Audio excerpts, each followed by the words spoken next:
Now, guys, welcome to Box Football. Apologies, I've been away, been tired, but I need to react. And when this World Cup started, guys, the thing about it with people are, shouldn't be in Qatar, or what's the point?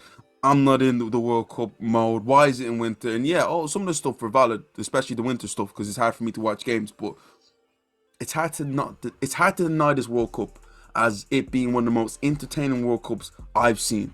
It's just been enthralling, game after game, upset after upset, moment after moment, and now we get another two moments today. But we have to talk about the big one, and that is the five-time champions Brazil. My pick to win it all, Jack's pick to win it all, a lot of people's pick, the favorites to go all the way, and they fall to Croatia.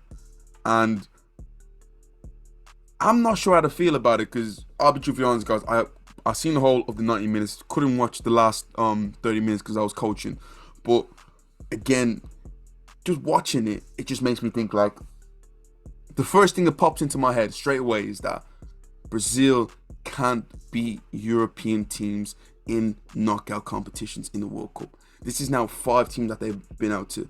France in 2006, Netherlands in 2010, Germany, the beating that they got there in 2014, and now Belgium in 2018, and obviously this year. So my bad, instead of being 6, it's 5 straight times going out to European teams, and this one's gonna be one that they're gonna look at thinking, where did it go wrong? Like, watching the game, in terms of possession, Croatia actually took it. And Croatia, to me, were able to match Brazil up. And overall, you look at their midfield, they had better control in their midfield, and they kept the ball really well. Frustrated Brazil in certain in certain moments, their ability to keep the ball for a good 5-10 minutes. But by them keeping the ball for them 5-10 minutes, they didn't create anything. They didn't do anything of note. They had one shot on target, which ended up being the goal. So it wasn't thing that they were able to outsmart Brazil in the game and they outplayed Brazil. No, they were smart. They kept the ball and tried to get the game going for as long as possible. On the other side with Brazil, for me, the thing that got me is that the individuals in their team just weren't clicking. And for me, the biggest one there was Neymar. Yes, he did score that incredible goal, which was outstanding. You know, in a small, tight area, he finds a way. Incredible 1-2 composure to round off the goalkeeper was brilliant. But you got to look before that. How many times was he dispossessed? And this is coming from one of the biggest Neymar fans. You know, I thought he had opportunities before to kill Croatia, to have the game out of sight, and he didn't do that. Vinicius, to me, he had 1 or 2 moments there, but for the whole 60-odd minutes that he was on, he didn't do much. Rafinha, the exact same thing. A lot of Brazil's individuals let them down. Richarlison, I didn't see much of him today. And I don't know if they took Croatia a little bit lightly, but I don't think they took them lightly. I just think Croatia was able to frustrate them at certain points, and maybe Brazil weren't able to have their way possession-wise. But in terms of chances, they had enough chances to finish the game off, especially in the second half where, listen, I think Latanovic or something like that, Latanovic, the Croatian goalkeeper, we'll talk about the penalties in a minute. He was in inspired form, making save after save, and this is not like just some half saves. He's making some big saves, some big one-to-ones, you know, getting down with his feet to make a save off his defender. He had an incredible game. But once that goal goes in from Brazil, you're thinking it's done. It's dusted. Brazil are going through. But the one thing I do respect about this Croatian team is that for me, they had that dog in them. That understanding of that never say die attitude. And this might come from something that Modric has been able to gain from like Real Madrid and has brought it in to his Croatian team. But how many times do you see Croatia in the past few 2 World Cups go the distance?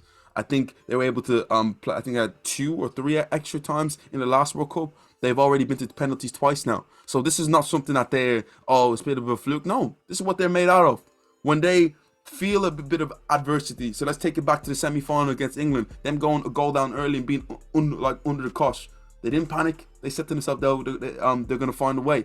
And they found a way again against a very, very good Brazil team. They stayed in the game, and for me, that was the biggest thing. By them frustrating Brazil, they ultimately were able to stay in the game. And once you're only one goal down, you only need a goal to get back in it. And like they showed you, by them only being a goal down, it takes one moment. It takes one moment to score a goal. They were able to do that. They got their goal, and you're thinking, wow.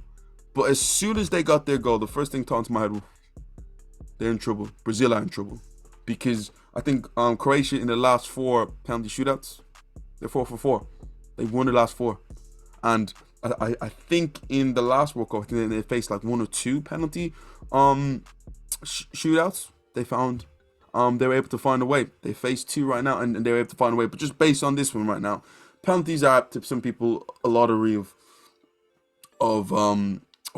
like just basically a lottery overall. Anything can happen. You know, you can have a slip, this and that. John Terry, the lot there. A lot of people look at the fact, why did Neymar take the first penalty? I'm a fan of getting your best penalty takers front, but Neymar might be a guy who isn't confident taking the first penalty. He was there for the 5th. A lot of people say it's the glory penalty, because 9 times out of 10 it ends up being the glory penalty. But Brazil had, to me, very good penalty takers in a player like Rodrigo there. But I don't know what to make of it, because it's a shock that I didn't see coming. But you must look at the country that Brazil went against in Croatia, a team has this never say die attitude and always finds a way. You shouldn't really be surprised. But at the end of the day, it is Brazil. Where Brazil goes from here, I don't know. Because people talk about the passion of a football team. When they don't win, they mourn. And this is going to be another mourn situation right now. Because you look at a player like Neymar, it looks like he may never win a World Cup, which is sad, because I believe that out of all the players, he had the most to gain by winning a World Cup, and it just seems that it's not going to be his time. Maybe the stage got a bit too much, but I can't say that because he scored the goal, and it's tough because it's sad. I really wanted to see this Brazil team do well. A lot of their players, like Thiago Silva, it's going to be the last World Cup, but I thought it was meant to be, and it wasn't meant to be for them. But this Croatian team, the thing, Croatia are now in back-to-back World Cup semi-finals. It's hats off to them, but with the opportunity now to go to a final again in a small nation like that, they somehow produce luxurious, beautiful football players like Luka Modric, like Kovacic, like Perisic, like Brozovic. A lot of itches there, you know, but they produce this sort of talent, and hats off to them.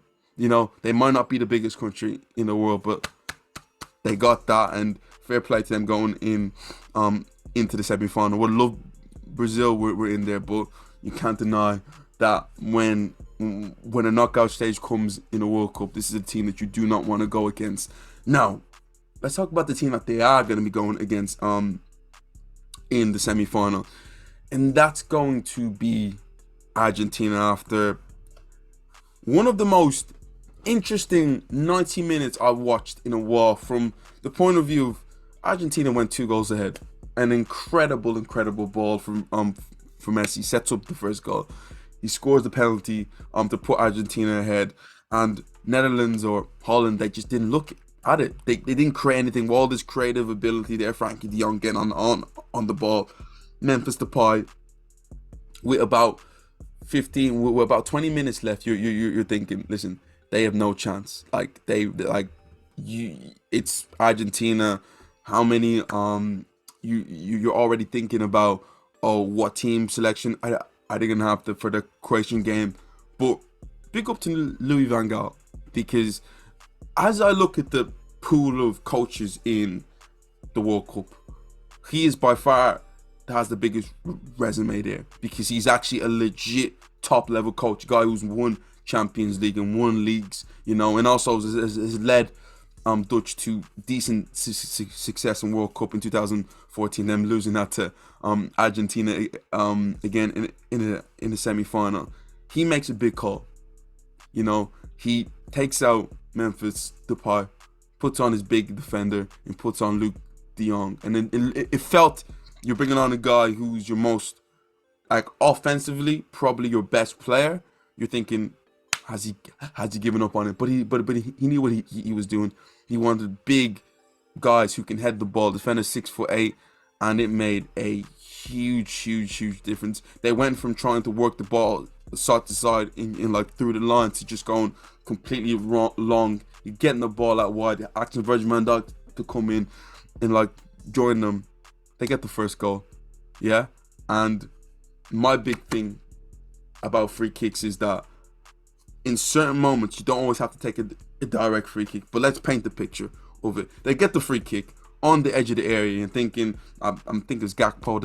I think Gakpo, maybe Luke de Jong will stand over. You're thinking, okay, they're gonna hit it, but in my head I'm thinking, don't hit it, because I've seen this happen in 1,000 times. You waste it, and they were able to work this ball. Just instead of just hitting the ball over the wall, they played just a little ball to the side. One of the defender stands to the side, opens up his body, receives it with the right, slots it home with the left, and you're thinking, wow, they have the momentum. Argentina seem to have lost all their momentum, can't really get Messi into the game, can't really get a hold of the ball, and you're really worried for Argentina. But big up to Argentina in the extra time, especially in the second half of the extra time. You've seen a big difference then. They were able to rally. Don't ask me why Angel Di Maria didn't start the game, because when he came on, you just seen a burst of energy that was lacking in that last 30 minutes. But he came on, make a big difference. They hit the post, they have chances. Messi is effective, but it goes to penalties.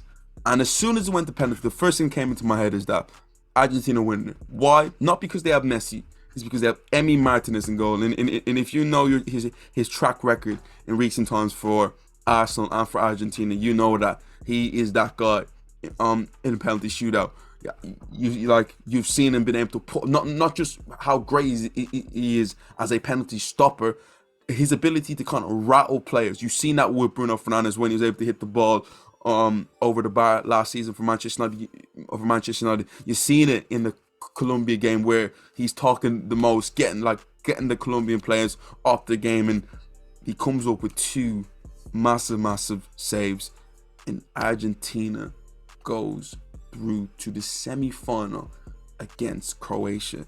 No, not the semi-final I wanted, but I'll take it.